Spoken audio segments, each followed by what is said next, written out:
혹시 길거리를 걷다가 얼굴 옆면에 거대한 멕시코 음식 타코를 갖다 대고 진지하게 통화하는 사람을 상상해 보신 적 있나요? 우스꽝스러운 코미디 영화의 한 장면 같지만 2003년 전 세계 휴대폰 시장을 지배하던 절대 권력자 노키아가 소비자들에게 실제로 강요했던 모습입니다. 당시 노키아는 전 세계 휴대폰 시장 점유율 30%대를 넘나드는 그야말로 적수가 없는 모바일 제국의 황제였죠. 하지만 이들은 불현듯 자신들의 기기 하나로 닌텐도가 장악한 휴대용 게임기 시장까지 통째로 삼켜버리겠다라는 야심찬, 아니 오만한 계획을 세웁니다. 그 결과물이 바로 역사상 가장 엽기적인 IT 기기 중 하나로 꼽히는 엔게이지입니다. 사람들은 이 기기를 두고 타코폰이라 부르며 무자비하게 조롱했고, 결국 이 사건은 노키아가 스마트폰 생태계 전쟁에서 멸망하는 치명적인 나비 효과를 낳고 말았는데요. 전성기 시절 시가총액 2,500억 달러에 달하던 거인이 어쩌다 이런 괴작을 시장에 내놓고 훗날 등장한 아이폰마저 단순한 장난감일 뿐이라며 비웃다가 몰락하게 되었을까요? 오만함이 부른 참사와 최악의 기획력이 만들어낸 비즈니스 호러 스토리의 실체를 낱낱이 파헤쳐 봅니다.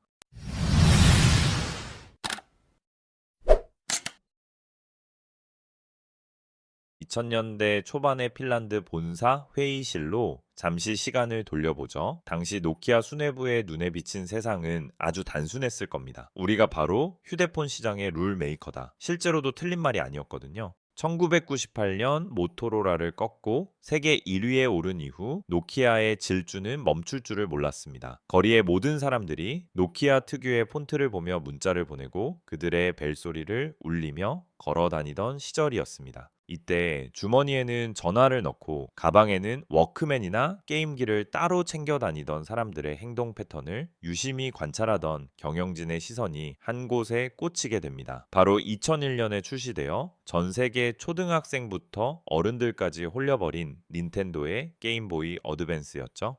사람들이 굳이 전화를 걸기 위한 기기와 게임을 하기 위한 기기를 양손에 따로 들고 다닐 필요가 있을까? 우리가 저 두 개를 하나의 디바이스로 완벽하게 합쳐버리면은 닌텐도가 독식하고 있는 수백억 달러짜리 노다지 시장도 전부 우리 차지가 되겠지? 논리 자체는 꽤 그럴싸해 보입니다. 모든 멀티미디어 기기가 스마트폰 하나로 깔끔하게 통합된 지금의 관점에서 보면 노키아의 성우한 자체는 소름 돋을 정도로 정확했으니까요.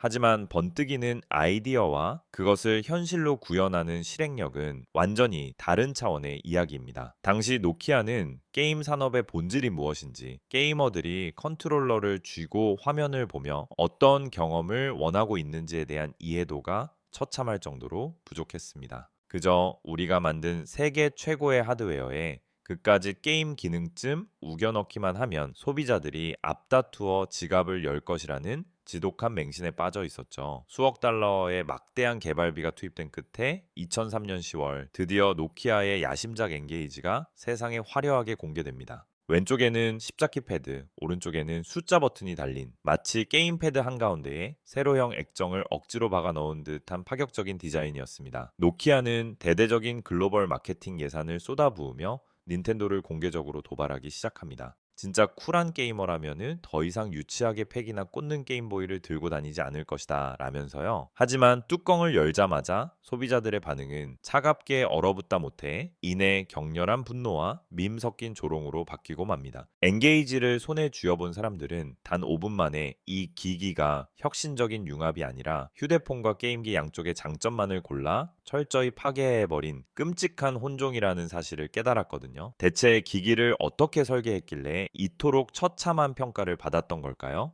첫 번째 치명타는 바로 전화 통화 방식 그 자체에 있었습니다. 보통 휴대폰으로 전화를 받을 때는 넓은 전면부를 뺨에 대고 통화하죠. 그런데 엔게이지 개발진은 게임 화면이 귀에 닿아 기름이나 화장품이 묻는 것을 방지하겠다며 스피커와 마이크를 기기의 얇은 측면에 달아버리는 기행을 저지릅니다. 전화가 오면 기기를 90도로 직각으로 세워 기기 옆면을 얼굴에 가져다 대야만 했죠. 밖에서 전화를 받는 사람의 모습은 마치 거대한 타코를 얼굴에 비비는 것처럼 우스꽝스러웠습니다. 인터넷에서는 이 기이한 통화 방식을 사이드 토킹이라 부르며 피자나 코끼리 귀를 얼굴에 대고 있는 합성 사진들이 들불처럼 번져나갔습니다. 폼생폼사를 중시하는 10대와 20대 게이머들에게 이 타코폰은 길거리에서 절대 꺼내고 싶지 않은 수치심의 상징이 되어버린 겁니다. 하지만 진짜 코미디는 게임을 바꾸려고 할 때 시작되는데요. 닌텐도의 게임보이는 게임을 하다가 질리면 그냥 뒤에 꽂혀있는 팩을 쓱 뽑고 다른 팩을 찰칵 끼우면 끝입니다. 3초면 충분하죠. 그런데 엔게이지에서 새로운 게임을 하려면 마치 외과 수술 같은 복잡한 과정을 거쳐야만 했습니다. 일단 휴대폰 전원을 끕니다. 그리고 뻑뻑한 뒷면 플라스틱 커버를 뜯어냅니다. 그 다음 배터리를 빼냅니다. 네, 맞습니다. 게임 팩 슬롯이 배터리 밑에 꼭꼭 숨겨져 있었거든요. 이제 팩을 끼우고 다시 배터리를 넣고 커버를 닫고 부칭이 완료될 때까지 한참을 기다려야 비로소 다른 게임을 시작할 수 있었습니다. 길거리에서 게임 한번 바꾸려다 배터리를 바닥에 떨어뜨려 굴러가는 대참사가 속출했죠. 게임기라는 물건이 가져야 할 가장 직관적이고 기본적인 사용자 경험을 하드웨어 설계의 편의성 때문에 완벽하게 짓밟아버린 최악의 설계였습니다. 가격은 또 어땠을까요? 당시 경쟁작이었던 닌텐도 게임보이 어드밴스는 단돈 $99였습니다. 반면 엔게이지의 출고가는 무려 $299에 달했죠. 세 배나 비싼 돈을 주고 통화할 때마다 사람들의 비웃음을 사야 하고 게임 하나 바꾸는데 휴대폰을 분해해야 하는 기기를 누가 사고 싶었을까요? 더욱 심각한 문제는 정작 게임기 안에 즐길 게임이 없었다는 점입니다. 기기의 성능이나 조작감 자체가 모바일 게임에 최적화되지 않은 데다 노키아 특유의 폐쇄적이고 고압적인 정책 때문에 훌륭한 게임 개발사들이 굳이 엔게이지용 게임을 만들 이유가 없었거든요. 게임 생태계 구축은 안중에도 없이 우리가 기기를 뚝딱 만들면 너희는 알아서 소프트웨어를 바쳐라. 식의 하드웨어 제조사 마인드에서 한 발짝도 벗어나지 못했던 겁니다. 결국 노키아가 당초 호언장담했던 600만 대 판매 목표는 달성은커녕 실제 소비자 판매량은 그 목표치의 3분의 1 수준에도 미치지 못하는 처참한 성적표로 막을 내립니다. 악성 재고를 털어내기 위해 나중에는 게임을 사면 기기를 공짜로 끼워주는 굴욕적인 덤핑 판매까지 해야만 했죠. 이렇게 값비싼 수업료를 치렀다면 뭔가 깨닫는 게 있어야 할 텐데요. 불행히도 노키아 수뇌부는 엔게이지의 처참한 실패 원인을 완전히 잘못 짚고 맙니다. 우리가 게임 콘텐츠와 소프트웨어 생태계를 너무 몰랐구나 라고 반성하는 대신 기기 스펙이 좀 부족했나? 디자인이 너무 튀었나 라며 여전히 껍데기에만 집착하는 모습을 보입니다. 소프트웨어가 기기의 영혼이 되는 시대가 오고 있음을 전혀 눈치채지 못한 거죠. 이러한 착각은 2007년 전 세계 IT 산업의 판도를 영원히 바꿔놓은 스티브 잡스의 아이폰 공개 행사 때 치명적인 패착으로 돌아옵니다. 당시 노키아 경영진은 물리적 키보드도 없고 배터리도 교체할 수 없는 아이폰을 보며 코웃음을 쳤습니다. 통화 품질도 떨어지고 콘크리트 바닥에 떨어뜨리면 액정이 박살나는 저런 물건은 단순한 장난감일 뿐이다. 그들은 애플이 아이폰과 앱스토어라는 거대한 소프트웨어 생태계를 무기로 전 세계 폰 사용자들의 라이프 스타일을 집어삼키려 한다는 사실을 까마득히 모른 채 자신들의 견고한 하드웨어 점유율만 믿고 오만방자한 태도를 고수했습니다. 아이폰을 그저 화면 큰 장난감 취급했던 노키아의 이 뼈아픈 오판은 결국 거대한 제국의 붕괴를 알리는 서막이 되고 맙니다. 사람들은 더 이상 통화 품질이나 콘크리트 바닥에 떨어져도 부서지지 않는 하드웨어의 내구성을 1순위로 원하지 않았거든요. 소비자들은 애플이 열어젖힌 앱스토어라는 무한한 소프트웨어 놀이터에 열광했습니다. 손가락 터치 몇 번이면 수만 개의 게임과 앱을 손쉽게 다운로드할 수 있는 아이폰과 게임팩 하나 바꾸겠다라고 길거리에서 커버를 벗기고 배터리까지 분해해야 했던 엔게이지의 극단적인 차이를 생각해 보세요. 하드웨어 제조사가 사용자 경험과 소프트웨어 생태계를 무시했을 때 어떤 참사가 벌어지는지 시장은 이미 엔게이지라는 실패작을 통해 강력한 경고를 보냈지만 노키아는 이를 철저히 외면했던 겁니다. 그 이후의 역사는 우리가 잘 아는 바와 같습니다. 애플의 iOS와 구글의 안드로이드가 모바일 생태계를 양분하며 폭발적으로 성장하는 동안 노키아는 과거의 영광에 취해 무겁고 낡은 자체 운영체제인 신비함만을 고집했습니다. 뒤늦게 스마트폰 시장의 패러다임이 소프트웨어 중심으로 완전히 바뀌었음을 깨닫고 마이크로소프트와 손잡으며 윈도우 폰으로 다급한 승부수를 띄웠지만 이미 생태계를 떠나버린 개발자들과 소비자의 마음을 되돌리기엔 너무 늦은 뒤였죠.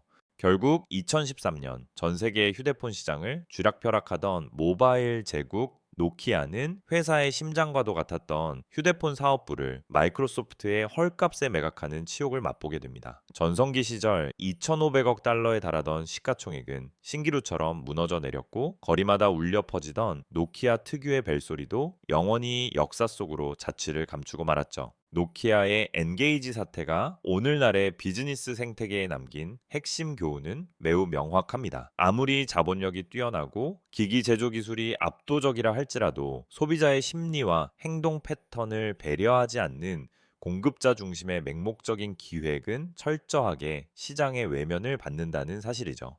휴대폰과 게임기를 단순히 껍데기만 하나로 합친다고 해서 혁신이 일어나는 것이 아닙니다. 소비자가 직관적으로 편하게 즐길 수 있는 인터페이스를 설계하고 전 세계의 훌륭한 개발자들이 자발적으로 뛰어들어 양질의 콘텐츠를 끊임없이 생산해내는 소프트웨어 생태계를 구축하는 것.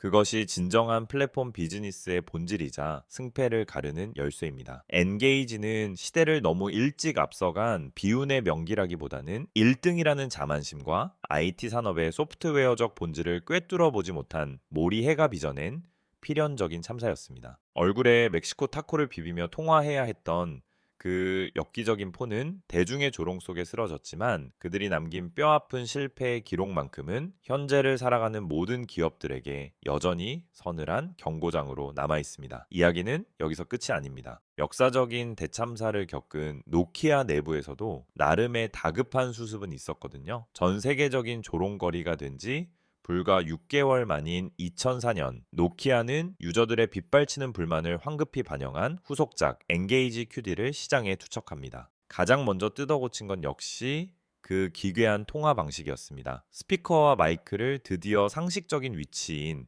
기기 전면부로 옮겼죠. 이 얼굴에 타코를 비벼대야 했던 흑역사는 그렇게 조용히 막을 내렸습니다. 게다가 기기를 다 뜯어내고 배터리까지 뽑아야 했던 최악의 게임 팩슬롯도 기기 하단 외부로 빼냈습니다. 전원을 끄지 않고도 언제든 게임을 갈아 끼울 수 있는 핫스왑 기능을 드디어 지원하게 된 겁니다. 기기 크기도 둥글스름하게 줄여서 주머니에 쏙 들어가게 만들었고요. 출고가 역시 경쟁 기기 대비 대폭 낮아졌습니다. 이 정도면은 꽤 훌륭한 반성문 아니냐고요? 안타깝게도 노키아의 진짜 병맛 행보는 이때부터 다시 시작됩니다. 가격을 낮추기 위해 원가 절감을 한답시고 기존 엔게이지에 있던 핵심 기능들을 모조리 칼질해 버렸거든요. 모바일 기기의 필수 기능으로 자리 잡아가던 MP3 재생 기능과 FM 라디오 기능을 빼버린 것은 물론이고, PC와 연결할 수 있는 USB 포트마저 삭제해버렸습니다. 명색이 최첨단 스마트폰을 표방하면서 음악조차 들을 수 없는 반쪽짜리 기기를 만들어버린 셈이죠. 치명적인 단점을 고쳤더니 원래 있던 유용한 장점마저 다 날려버린 전형적인 탁상 행정식 원가 절감의 표본이었습니다. 더 절망적인 사실은 타이밍마저 최악이었다는 점입니다. 노키아가 잃어버린 MP3 기능을 변명하며 엔게이지 QD를 팔아보려 발버둥 치던 바로 그해 게임 시장에는 그야말로 생태계 파괴종들이 등장할 준비를 마친 상태였거든요. 닌텐도는 듀얼 스크린과 터치펜으로 무장한 전설의 기기 닌텐도 DS를, 소니는 압도적인 3D 그래픽 성능을 자랑하는 PSP를 세상에 내놓았습니다. 게임의 본질과 재미를 극한으로 끌어올린 진짜 괴물들 앞에서 철진한 프로세서와 조악한 세로형 액정을 달고 있던 노키아의 후속작은 그저 안쓰러운 재고 덩어리로 전락하고 말았습니다. 왜 노키아는 이렇게 끝까지 헛발질만 반복했을까요?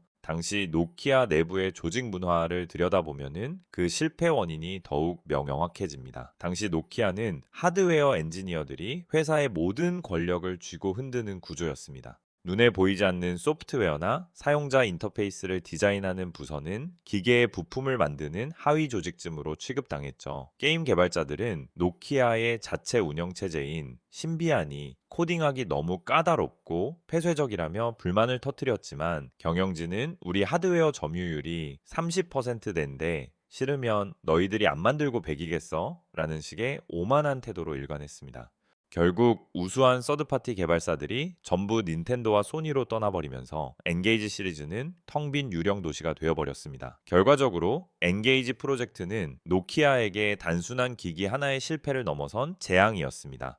이 사건을 겪으며 스마트폰 생태계의 패러다임이 하드웨어에서 소프트웨어로 넘어가고 있다는 사실을 뼈저리게 배웠어야 했지만 그들은 게임기 시장은 원래 특수해서 그런 것이라며 현실을 부정해 버렸습니다. 이 치명적인 자기 위안과 조직적인 동맥 경화가 결국 2007년 아이폰 쇼크를 정통으로 맞고도 정신을 차리지 못하게 만든 근본적인 족쇄가 된 것이죠. 천하를 호령하던 핀란드의 거인 노키아, 그들이 닌텐도를 잡겠다며 쏘아 올린 야심찬 타코폰은 결국 혁신이라는 이름 뒤에 숨겨진 오만함이 얼마나 끔찍한 결과를 낳는지 보여주는 우스꽝스럽고도 슬픈 블랙 코미디로 남게 되었습니다.